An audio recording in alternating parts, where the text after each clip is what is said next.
The Spyro Reignited Trilogy has recently released, and the success of the Crash Bandicoot remake is such that it sought to Crash Team Racing Nitro-Fueled, a remake of Crash Team Racing for the first PlayStation. The arrival of such titles invites speculation and discussion about the return of mascot platformers and 3D platformers in general, such as with the Jak and Daxter and the Ratchet and Clank franchises. But one name that may escape others' mentions might be that of Sly Cooper, whose releases earned a modest amount of popularity, such that Sly Cooper was one of the characters chosen to be playable as part of the Smash-like PlayStation All-Stars Battle Royale. But why no word on the franchise for so long? We'll look back on the franchise with this video on what the hell happened to Sly Cooper.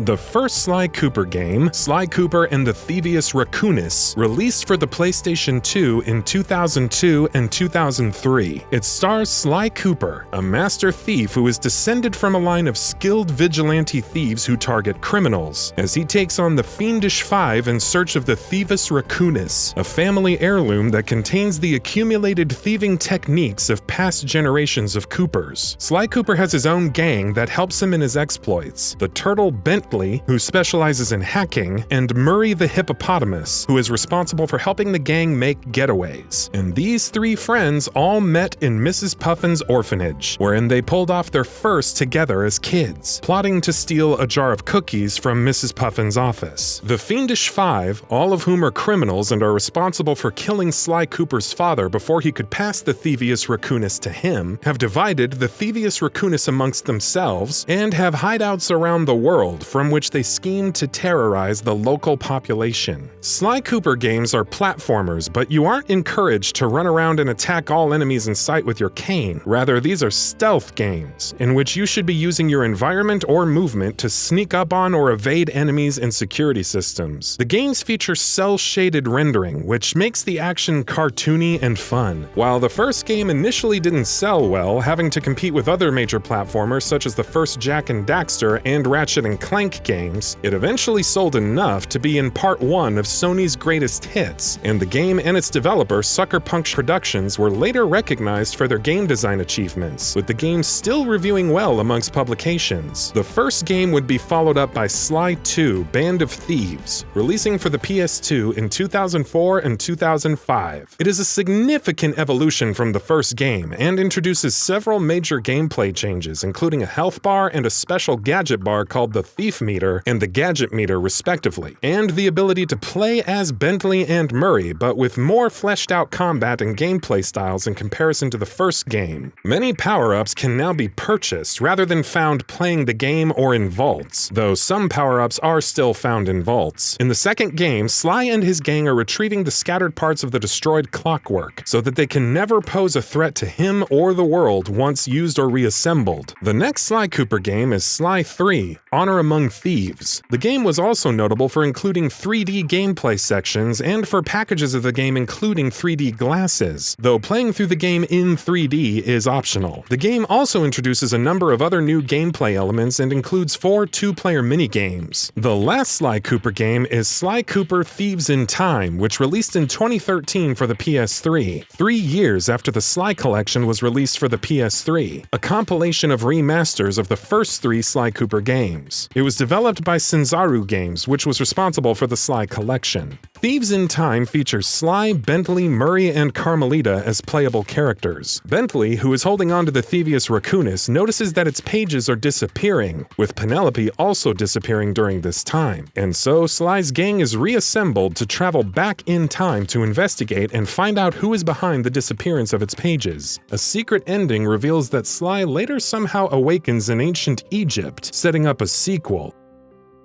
What of the future of the franchise? It is modestly popular, with Sly and Bentley appearing in PlayStation Move Heroes, Sly's gang and Carmelita appearing in PlayStation All-Stars Battle Royale, and 2 comics, which take place between the first and second games, and the second and third games. A Sly Cooper movie has been in the planning stages, but after the failure of the Ratchet and Clank movies, it appears to be in development hell. And in 2017, Sony announced that a Sly Cooper animated television series consisting of 52 11 11-minute episodes, with a premiere date set for 2019, following the main 3 members of Sly's gang being vigilantes for justice while escaping the grasp of Carmelita Fox. Earlier in May, it was also announced that Sony had opened their own movie and television production studio in California, leading to speculation that the Sly Cooper TV series might be produced there. As for the games themselves, after Thieves in Time was completed, Sanzaru expressed interest in continuing the franchise, but whether or not that would happen depends on Sony's word. But as of November 2014, Sanzaru Games has stated that there are no plans for another Sly Cooper title, and considering the long time it's been since that remark, it seems unlikely that Sony is trying to push a revival of the colorful stealth platformer series. Generally, Sony's stance seems to be to quietly ignore the franchise and not answer questions about it so as to not fuel any fires or draw attention to it. Understandably, this is a move that invited some ire from fans, but with the revival of the Crash Bandicoot series and the release of Spyro Reignited Trilogy, along with fan demand for new games from the Jak and Daxter and Ratchet and Clank series, the timing is ripe for fans to push for more Sly Cooper. Let us know about your favorite Sly Cooper game in the comments section below, and what you might expect from a Sly Cooper 5. Should Sony re-release the Sly collection for PS4? As always, thanks for watching. And that about does it for this video. If you enjoyed what you watched and want to see more from GamingBolt, please hit the subscribe button. Also, don't forget to switch on the notifications bell icon next to it. That way you'll never miss any of our videos. Thanks for watching.